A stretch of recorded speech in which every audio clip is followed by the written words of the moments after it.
Welcome to TV three news. Warangal పశ్చిమ MLA Nayini Rajender Reddy RTC కార్మికులకు కీలక విజ్ఞప్తి చేశారు. సమ్మెను విరమించి వెంటనే విధుల్లోకి చేరాలని కోరారు. కార్మికులు 32 డిమాండ్లు 29 అంశాలకు ప్రభుత్వం ఇప్పటికే సానుకూలంగా స్పందించిందన్నారు. ఈ అంశంపై కేబినెట్ సమావేశంలో చర్చ జరుగుతోందని వెల్లడించారు. ప్రజలకు ఇబ్బందులు కలగకుండా చూడడం అందరి బాధ్యత అని పేర్కొన్నారు. బీఆర్ఎస్ బీజేపీ నేతల మాటలు నమ్మి తప్పుదవ పడొద్దని హెచ్చరించారు. గతంలో ఆర్టీసీని బలహీనపరిచేందుకు ప్రయత్నించింది బీఆర్ఎస్ పార్టీయేనని విమర్శించారు. సమస్యల చర్చల ద్వారానే పరిష్కరించుకోవాలని సూచించారు. ప్రభుత్వం కార్మికుల సంక్షేమానికి కట్టుబడి ఉందని, సహకరిస్తే త్వరగా పరిష్కారం సాధ్యమని తెలిపారు.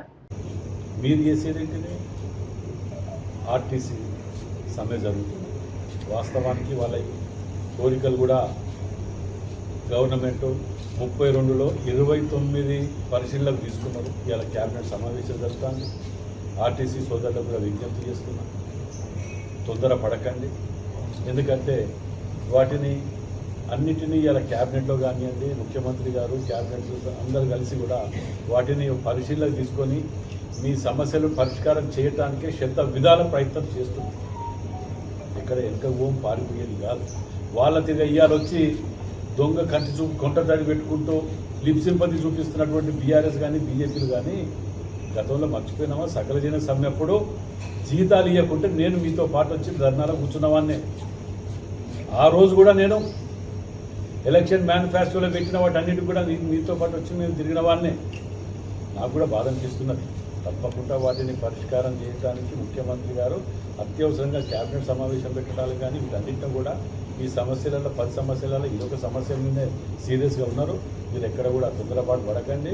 వీళ్ళు మళ్ళీ మోసగాళ్ళతోటి చేతులు కలిపి, ఈ లిప్ సింపతి వాళ్ళతోటి చేతులు కలిపి మీరు నష్టపోకండి, ఆవేశాలకు లోను కాకండి. ఎందుకంటే వీళ్ళు ఎన్ని సకల జన సమ్మె అప్పుడు ఇచ్చినటువంటి దాన్ని జీతాలు ఇంకా మర్చిపోయినామా? అన్ని డిపార్ట్మెంట్ నుంచి ఒక ఆర్టీసీని నిర్వీర్యం చేసే విధంగా మాట్లాడింది మర్చిపోయినామా? టైర్ రిటైరింగ్ ఫ్యాక్టరీని తీసుకుపోయి తగలబెట్టింది మర్చిపోయినామా అంటారు. అసలు వరంగల్ జిల్లాల ఆర్టీసీకి సంబంధించిన ప్రాపర్టీస్ అన్ని కూడా ప్రైవేట్ పరం చేసింది ఈ దొంగలు కాదా? జస్టిస్ ఘోష్ నివేదికపై హైకోర్టు తీర్పుతో రాష్ట్రంలో రాజకీయ వివాదం మరింత ముదిరింది. బీఆర్ఎస్ పార్టీ ఈ తీర్పు కాంగ్రెస్ కుట్రలను బయటపెట్టిందని ఆరోపిస్తోంది. మరోవైపు కాంగ్రెస్ పార్టీ ఎవరికీ క్లీన్ చిట్ ఇవ్వలేదని స్పష్టం చేస్తోంది. బీజేపీ కూడా రంగంలోకి దిగి ఇరు పార్టీలపై విమర్శలు చేస్తోంది. ఈ పరిణామాలతో ఆరోపణలు ప్రత్యారోపణలు తీవ్ర రూపం దాల్చాయి. ప్రజల్లో కూడా ఈ అంశం చర్చనీయాంశంగా మారింది. కాళేశ్వరం ప్రాజెక్టు భవిష్యత్తు, దర్యాప్తు దిశపై అనిశ్చితి నెలకొంది. 3 ప్రధాన పార్టీల మధ్య మాటల యుద్ధం మరింత ఉధృతమవుతోంది. రాజకీయ వాతావరణం వేడెక్కుతున్న నేపథ్యంలో తదుపరి పరిణామాలపై ఆసక్తి పెరుగుతోంది. ఏకపక్షంగా కాంగ్రెస్ పార్టీ చెప్పినటువంటి విషయాలు, అధికార యంత్రాంగం చెప్పినటువంటి విషయాలనే రాస్తూ ఆయన రిపోర్టు సబ్మిట్ చేయడం జరిగింది. దీంట్లో అతి ముఖ్యమైనటువంటి విషయం ఏంటంటే, ఈ ఎక్స్పర్ట్ కమిటీ అంటే ఇంజనీర్స్ ఇచ్చిన రిపోర్ట్ పైనే ఘోష్ కమిషన్లో చాలా దిక్కున మాట్లాడాడు. ఆ ఎక్స్పర్ట్ కమిటీలో లోపల ఏమున్నదనేది కూడా చూడలేదు ఆ ఘోష్ కమిషన్. కానీ ఇప్పటికి ఈరోజు ఈ నిమిషాన్ని కూడా రేవంత్ రెడ్డి మాట్లాడినా, ఉత్తమ్ కుమార్ రెడ్డి మాట్లాడినా పచ్చి అబద్ధాలు మాట్లాడుతున్నారు. ఎక్స్పర్ట్ కమిటీ ఇంజనీర్లు ఆ రోజు ఏం చెప్పిన వాళ్ళు, మేడిగడ్డ దగ్గర నుండి నీళ్లని నేరుగా మిడ్ మ్యానర్లో తీసుకుపోవడానికి వీలు లేదు. ఎందుకంటే అది బొగ్గుగొర్రెల ప్రాంతం నుంచి వెళ్ళి పైప్ లైన్ అండర్ గ్రౌండ్ పోతే బాగుండదు. మేడిగడ్డ చెప్తే అర్థం చేసుకోరు కదా. మైక్రో ఫైనాన్స్ కుంభకోణంలో సింగర్ మంగ్లీ పాత్రపై movie artist association secretary Sampath Naik తీవ్రంగా స్పందించారు. వివరణ కోరేందుకు ఫోన్ చేసినప్పటికీ కాల్ కట్ చేయడం బాధ్యతారాహిత్యమని విమర్శించారు. అధిక వడ్డీ ఆశ చూపించి సామాన్యుల నుంచి కోట్లు వసూలు చేసిన మోసగాళ్లపై కఠిన చర్యలు తీసుకోవాలని డిమాండ్ చేశారు. కర్ణాటక మాజీ మంత్రి మనవడి నుంచి వచ్చిన 80 లక్షల వ్యవహారంలో మంగ్లీ తమ్ముడి ప్రమేయం ఉందని స్పష్టం ఇవ్వాలని నిలదీశారు. ఈ కేసులో నిజాలు బయటకు రావాలన్నారు. బాధితులకు న్యాయం జరగాల్సిన అవసరం ఉందన్నారు. సంబంధిత అధికారులు పూర్తిస్థాయి దర్యాప్తు చేసి చర్యలు తీసుకోవాలని డిమాండ్ చేశారు. ఇప్పటిదాకా తను కూడా అభిషేక్ అనే వ్యక్తి ఎందుకున్నాడు, దాని తర్వాత భరత్ చౌహాన్ ఎవరు, మధు వాళ్ళ బావ. ఈ ఒక్క ఫోటో చాలండి, మిగతాది ఏదొద్దు. ఈ ఒక్క ఫోటో పైన ఇన్వెస్టిగేషన్ చేయండి. మేము రాత్రి పగలనకుండా చాలా మంది దగ్గర నుంచి ఎందుకు ఏందన్నా గాని నిజాలు బయటికి రావాలి, న్యాయం బతకాలి. పేద బిడ్డలు ఇవాళ చనిపోతున్నారు, ఇవాళ పేద బిడ్డలు చనిపోతున్నారు. దీనికి ఆన్సర్ కావాలి మాకు. దీనికి ఎవరు ఆన్సర్ చెప్తారు? ఇవాళ దీనికి ఎవరు ఆన్సర్ చెప్తారు? నాకు సంబంధం లేదన్నారు కదా మంగ్లీ గారు, నన్ను మభ్యపెట్టిండ్రు కదా నీతి నిజాయితీ ధర్మం ఉన్నంతో. ఇదిగో 28 కొండపల్లిలో, నల్గొండ జిల్లా కొండమల్లేపల్లిలో 28 కోట్లు వసూలు చేసిన ఒక వ్యక్తి నిన్ననే ఎట్లా పట్టణంలో చనిపోయాడు. చూపండి ఇప్పుడు 28 కోట్లు పేద బిడ్డలను. రైట్, హెడ్లైన్ మీకు కూడా చదివి వినిపిస్తాను. ఖమ్మంలో సిపిఐ ఎంఎల్ ప్రజాపంథ రాష్ట్ర కార్యదర్శి పోర్టు రంగారావును ఎన్ఐఏ అధికారులు విచారించారు. ముందస్తు నోటీసుల మేరకు పార్టీ కార్యాలయంలోనే ఈ విచారణ జరిగింది. సుమారు 2.5 గంటల పాటు అధికారులు వివిధ అంశాలపై ప్రశ్నలు అడిగినట్లు సమాచారం. కేసుకు సంబంధించిన పలు వివరాలను సేకరించినట్లు తెలుస్తోంది. విచారణలో ఏ అంశాలు ప్రస్తావించారన్నది అధికారికంగా వెల్లడించలేదు. ఈ ఘటన రాజకీయంగా కూడా ప్రాధాన్యత సంతరించుకుంది. తదుపరి చర్యలపై ఆసక్తి నెలకొంది. అధికారుల విచారణతో కేసు మళ్లీ చర్చనీయాంశమైంది. మీ ద్వారా కూడా ప్రచారం జరుగుతున్నట్టే కదా. దేశ భద్రతకి వ్యతిరేకమైన, దేశానికి ద్రోహం చేసేటువంటి విధానాలకి మీ ద్వారా ప్రాపగండ చేయాలని కోరుకోవడం కదా, ఇది కీలకంగా ఆయన అడిగింది. రాజ్యాంగంలోని చాప్టర్ 1 లో మావోయిస్ట్ పార్టీ కూడా టెర్రరిస్ట్ సంస్థ అనేటువంటిది ఉన్నది. టెర్రరిస్ట్ సంస్థ అభిప్రాయాన్ని మీకు పంపడం అంటే ఆ ప్రాపగండాలో మీరు కూడా పంచుకోవడమే కదా అని చెప్పి అడిగి, అంటే మేము పార్టీగా అందరి అభిప్రాయాన్ని తెలుసుకుంటాం, అందరి అభిప్రాయాన్ని సేకరించి అందులో మంచి చెడుల్ని ఉంటాం. మాకు మావోయిస్ట్ పార్టీకి కూడా సైద్ధాంతికంగా, రాజకీయంగానే కాకుండా భౌతిక పోరాటం కూడా చాలా జరిగింది. మా వాళ్ళు 25 మంది మావోయిస్ట్ పార్టీల చేతిలో కూడా చనిపోయినటువంటి వాళ్ళు ఉన్నారు. మేము వాళ్ళ మీద పోరాడినటువంటివి ఉన్నాయి. 69 నుంచి కూడా మాకు వాళ్ళకి రాజకీయ సిద్ధాంత పోరాటం జరుగుతుంది. ఆర్టీసీని ప్రైవేటీకరించేందుకు ప్రభుత్వం ప్రయత్నిస్తోందని బీజేపీ రాష్ట్ర అధ్యక్షుడు రామచంద్రరావు ఆరోపించారు. ఈ నిర్ణయం అమలైతే ప్రభావం పడుతుందని హెచ్చరించారు. కార్మికుల ఉద్యోగ భద్రత ప్రమాదంలో పడే అవకాశం ఉందని తెలిపారు. ప్రభుత్వ విధానాలపై తీవ్రంగా విమర్శలు చేశారు. ఈ వ్యాఖ్యలతో రాష్ట్రంలో మరోసారి రాజకీయ వివాదం చెలరేగింది. ఆర్టీసీ భవిష్యత్తుపై చర్యలు మరింత వేగం పుంజుకున్నాయి. ప్రభుత్వం ఒక విభాగం కింద దీన్ని మార్చాలి, ట్రీట్మెంట్ పెంచాలి, పీఆర్సీ బకాయిలు ఇవ్వాలి, 2017 నుంచి రావాల్సినటువంటి ఒక పీఆర్సీ బకాయిలు, అదేవిధంగా రిటైర్మెంట్ అయినటువంటి ఒక ఆర్టీసీ ఎంప్లాయీస్ కు వారికి ఇప్పటి వరకు బెనిఫిట్స్ రావట్లేదు, రిటైర్మెంట్ బెనిఫిట్స్ రావట్లేదు. కాబట్టి అవన్నీ కూడా ఇవ్వాలి అని చెప్పేసి న్యాయపరమైనటువంటి కోరికలతో ఈరోజు ఆర్టీసీ ప్రభుత్వాన్ని అడిగితే ప్రభుత్వం మొండి వైఖరి చూపెడుతూ వారితో మాట్లాడక సిద్ధంగా లేక ప్రైవేట్ బస్సును సిద్ధం చేసి ఆర్టీసీని ప్రైవేటీకరణ చేసేటటువంటి ఒక రీతిలో ఈరోజు చేస్తా ఉన్నారు. గత ప్రభుత్వం కూడా కేసీఆర్ గారి యొక్క సమయంలో ఇదే డిమాండ్ తోని ఆ రోజు మొత్తం కార్మికులకు బీజేపీ అండగా ఉన్నది. కేసీఆర్ గారి యొక్క ప్రభుత్వము ఆ మొండి వైఖరితోని దాదాపు 60 మంది పైగా కార్మికులు ఆ రోజు ఆత్మహత్య చేసుకున్నారు, చనిపోవడం జరిగింది. ఆ చావులకు కారకులైనటువంటి బీఆర్ఎస్ ప్రభుత్వం అదే రీతిలో ఈ రోజు కాంగ్రెస్ పార్టీ పోతా ఉంది. సికింద్రాబాద్ రాణిగంజ్ డిపో వద్ద ఆర్టీసీ సమ్మె ఉద్రిక్తంగా మారింది. బీఆర్ఎస్ ఎమ్మెల్యే తలసాని శ్రీనివాస్ యాదవ్ కార్మికులకు మద్దతు తెలుపుతూ నిరసనలో పాల్గొన్నారు. కార్మికులు తమ సమస్యల పరిష్కారం కోసం ఆందోళన కొనసాగిస్తున్నారు. రాజకీయ మద్దతు రావడంతో ఈ సమ్మెకు మరింత ప్రాధాన్యత ఏర్పడింది. ఉద్యోగులు తమ డిమాండ్లను స్పష్టంగా తెలియజేస్తూ నిరసన కార్యక్రమాలు చేపట్టారు. రాష్ట్ర వ్యాప్తంగా సమ్మె ప్రభావం కనిపిస్తోంది. ప్రభుత్వం కార్మికుల మధ్య చర్చలు కొనసాగుతున్నప్పటికీ పరిష్కారం ఇంకా స్పష్టత రాలేదు. ప్రజలకు ఇబ్బందులు కలుగుతున్న నేపథ్యంలో త్వరితగతిన నిర్ణయం తీసుకోవాలని డిమాండ్ పెరుగుతోంది. మన హక్కులను మనం సాధించుకోవాల్సినటువంటి అవసరం ఉన్నది. వాళ్ళకి ఇచ్చేటువంటి పిఆర్సీ విషయంలో కానివ్వండి, ఇప్పటి వరకు 2 బకాయిలు ఉన్నాయి, అవి కానివ్వండి, పెంచే జీతాల విషయంలో పిఆర్సీ వేయడంలో కానివ్వండి, మీరు మేనిఫెస్టోలో పెట్టలేదా? మరి ఆ రోజు మేనిఫెస్టోలో పెట్టిందే నమ్మి మీకు ఓటేసి మీరు గద్దెనెక్కిన ద్వారా ఆ జీవితాలతో ఆడుకునేటువంటి అధికారం మీకు ఎవరు ఇచ్చిందని చెప్పి నేను అడుగుతా ఉన్నాను. కాళేశ్వరం ప్రాజెక్టు కేసులో హైకోర్టు ఎవరికి క్లీన్ చిట్ ఇవ్వలేదని ఎంపీ చామల కిరణ్ కుమార్ రెడ్డి స్పష్టం చేశారు. జీవో నెంబర్ 6 రాజ్యాంగబద్దమని కోర్టు పేర్కొందని తెలిపారు. జ్యుడిషియల్ కమిషన్ ఏర్పాటు సరైందేనన్నారు. కేవలం సాంకేతిక లోపాల కారణంగా తక్షణ చర్యలు వద్దని మాత్రమే కోర్టు సూచించిందన్నారు. ఎవరిని నిర్దోషులుగా ప్రకటించలేదని స్పష్టం చేశారు. ఈ అంశంపై రాజకీయ పార్టీల మధ్య ఆరోపణలు పెరుగుతున్నాయన్నారు. పూర్తి స్థాయి దర్యాప్తు జరగాల్సిన అవసరం ఉందని పేర్కొన్నారు. ముఖ్యంగా నిన్న జరిగినటువంటి తీర్పులో ఎక్కడ కూడా కాళేశ్వరం ప్రాజెక్టులో జరిగిన అవకతవకల మీద కానీ అందులో బాధ్యులు ఎవ్వరికి కూడా నిన్న క్లీన్ చిట్ ఇవ్వలేదు. దాంట్లో ఏం చెప్పారంటే ప్రభుత్వం జారీ చేసిన జీవో నెంబర్ 6 కొట్టివేయాలని వీళ్ళు పిటిషన్లు వేసుకున్నారు. ఎవరు? బీఆర్ఎస్ పార్టీ వాళ్ళు.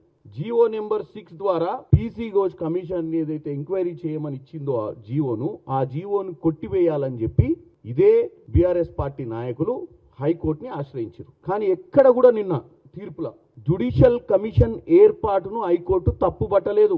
కమిషన్ నియామకాన్ని పూర్తిగా సమర్థించింది. అంటే గవర్నమెంట్ తీసుకున్నటువంటి నిర్ణయాన్ని కమిషన్ వేయాలనే దాన్ని తప్పుపట్టలే. వీళ్ళను నిర్దోషులని లేదు, వీళ్ళు తప్పు చేయలేదని తీర్పు చెప్పలేదు. ఏమని చెప్పిర్రు? 1952 సెక్షన్ 3 ప్రకారము GOMS నెంబర్ 6 ద్వారా ఏర్పాటు చేసిన విచారణ కమిషన్ రాజ్యాంగబద్ధమేనని కోర్టు తీర్పిచ్చింది. పిటిషనర్లకు నిర్ణీత ఫార్మాట్ ప్రకారము నోటీసు ఇవ్వలేదన్న టెక్నికల్ అంశాన్ని తప్పుపట్టింది. ప్రొసీజరల్ ల్యాప్సెస్ అంటే నోటీసులు మీరు విచారణ చేయడం తప్పు కాదు, అవకతవకలు జరిగి ఉండొచ్చు, కానీ నోటీసులు సరి అయిన సమయానికి వాళ్ళకి ఇవ్వకపోవడము, వాళ్ళు దాన్ని అభ్యంతరం వ్యక్తం చేసిరు. కాబట్టి ఈ కమిషన్ ద్వారా వచ్చినటువంటి రిపోర్ట్ని ఆధారంగా చేసుకొని మీరు ఎటువంటి యాక్షన్ ఇమీడియట్గా తీసుకోవద్దని ఇచ్చింది. ఎందుకంటే వాళ్ళు ఆబ్జెక్ట్ చేశారు, మాకు సరైన సమయం ఇవ్వలేదు, మేము చెప్పుకోలేకపోయినాము. జనగామలో ఆర్టీసీ సమ్మె సందర్భంగా హృదయ విదారక ఘటన చోటు చేసుకుంది. డిపో ఎదుట నిరసన చేస్తున్న కార్మికులను పోలీసులు అడ్డుకున్నారు. బస్సులను పోలీస్ బందోబస్తు మధ్య బయటకు పంపించారు. ఈ సమయంలో ఒక కార్మికుడు తన సమ్మెను అడ్డుకోవద్దని పోలీసుల కాలు మొక్కడం అందరినీ కలిసివేసింది. ఈ ఘటన కార్మికుల ఆవేదనను ప్రతిబింబించింది. రాష్ట్ర వ్యాప్తంగా సమ్మె తీవ్రత పెరుగుతోంది. సమస్యలు పరిష్కరించాలని కార్మికులు డిమాండ్ చేస్తున్నారు. ఈ ఘటనపై ప్రజల్లో కూడా చర్చ జరుగుతోంది.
జహీరాబాద్ లో ఆర్టీసీ కార్మికుల సమ్మెకు ఎమ్మెల్యే మాణిక్ రావు మద్దతు తెలిపారు. కార్మికులు 2.5 ఏళ్లుగా ఓపిక పట్టి ఇప్పుడు సమ్మెకు దిగారన్నారు. ప్రభుత్వం ఇచ్చిన హామీలు అమలు కాలేదని విమర్శించారు. ఆర్టీసీ ప్రైవేటీకరణ దిశగా చర్యలు జరుగుతున్నాయని ఆరోపించారు. కార్మికులను ప్రభుత్వ ఉద్యోగులుగా గుర్తించాలని డిమాండ్ చేశారు. సమస్యలను వెంటనే పరిష్కరించాలని కోరారు. బీఆర్ఎస్ పార్టీ కార్మికులతో పాటు నిలుస్తుందని తెలిపారు. ఉద్యమాన్ని మరింత ఉధృతం చేస్తామని హెచ్చరించారు.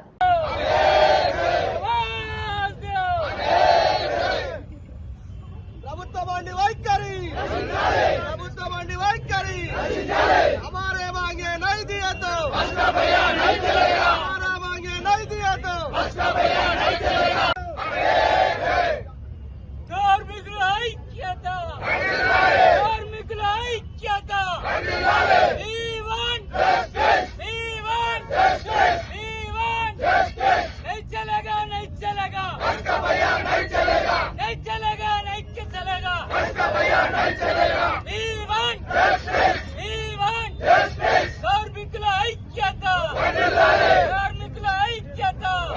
సంగారెడ్డి జిల్లాలో జరిగిన గిరిజన విద్యార్థులకు బెస్ట్ అవైలబుల్ స్కూల్ పథకం కింద దరఖాస్తులు నిర్వహించారు.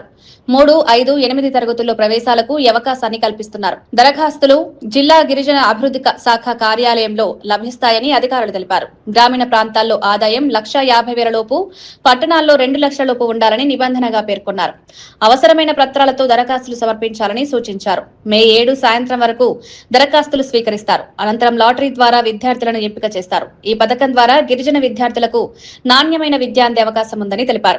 మా దగ్గర 2008 నుండి BAS స్కీమ్ ద్వారా ప్రతి సంవత్సరం కొత్త అడ్మిషన్స్ అనేటువంటి DPWO డిపార్ట్మెంట్ వాళ్ళు పంపించడం జరుగుతుంది. అదే మాదిరిగా ఈ సంవత్సరం కూడా 30 సీట్లు ST పిల్లలకి అప్లై చేసుకోవడానికి అవకాశం అనేది ఇచ్చారు. మే 7 వరకు అప్లై చేస్తే లాటరీ సిస్టమ్ ద్వారా ఎంపిక చేయడం అనేటువంటి జరుగుతుంది. దీనికి గాను income certificate, caste certificate, residency certificate, community and date of birth certificate, Aadhaar card, ration card, 2 passport size photos అవి తీసుకొని DTWO ఆఫీస్లో అప్లై చేస్తే మే 7 వరకు అప్లై చేస్తే లాటరీ సిస్టమ్ ద్వారా కలెక్టర్ సమక్షంలోనే ఈ సెలక్షన్ అనేటువంటిది జరుగుతుంది. దీనికి గాను పేరెంట్స్ అందరూ గమనించి అప్లై ఇన్ టైంలో అప్లై చేస్తే బాగుంటుంది. స్కీమ్ ద్వారానే కాకుండా కొత్త అడ్మిషన్స్ అనేటువంటి పాఠశాలలో స్టార్ట్ చేసినాం. ఇన్ఫ్రాస్ట్రక్చర్ అంతా చేంజ్ చేస్తున్నాం. ఈసారి పిల్లలు ఆడుకోవడానికి పెద్ద విశాలమైనటువంటి గ్రౌండ్ ఆల్రెడీ మా దగ్గర ఉంది. అదే మాదిరిగా అప్ టు 5th క్లాస్ వరకు ప్లే ఇన్స్ట్రుమెంట్స్ అన్నీ కూడా చేయడం జరిగింది. కొత్త బిల్డింగ్ ఏర్పాటు చేసినాం. అదే క్రికెట్కి సంబంధించినటువంటి కూడా అది ఏర్పాటు చేయాలనుకుంటున్నాం. పాతది ఏదైతే మా దగ్గర బిల్డింగ్ ఉండనో దాన్ని డిస్మెటల్ చేయడం జరిగింది. నెక్స్ట్ అకాడమిక్ ఇయర్లో స్కూల్కి సంబంధించినటువంటి అన్ని విషయాల్లో మార్పులు తీసుకొస్తాం. ఫ్యాకల్టీ కానివ్వండి, ఇన్ఫ్రాస్ట్రక్చర్ కానివ్వండి, ఎడ్యుకేషన్ సిస్టంలో డిసిప్లిన్, ఇవన్నీ కూడా చక్కగా విద్యను అందించడానికి మా వంతుగా ప్రయత్నం చేస్తాం. పూర్తి సహకారం మా మేనేజ్మెంట్ కరెస్పాండెంట్ గారు బాలరెడ్డి గారు ఈ BA స్కీమ్ ద్వారా అమౌంట్ పెండింగ్ ఉన్నా కూడా తన సొంత ఖర్చుతోనే ఈ పాఠశాల నడపడం అనేటువంటి జరుగుతుంది. పేరెంట్స్ అందరూ కూడా సహకరిస్తే పూర్వ వైభవం సంగారెడ్డిలో ఒకప్పుడు మెదక్ జిల్లాలోనే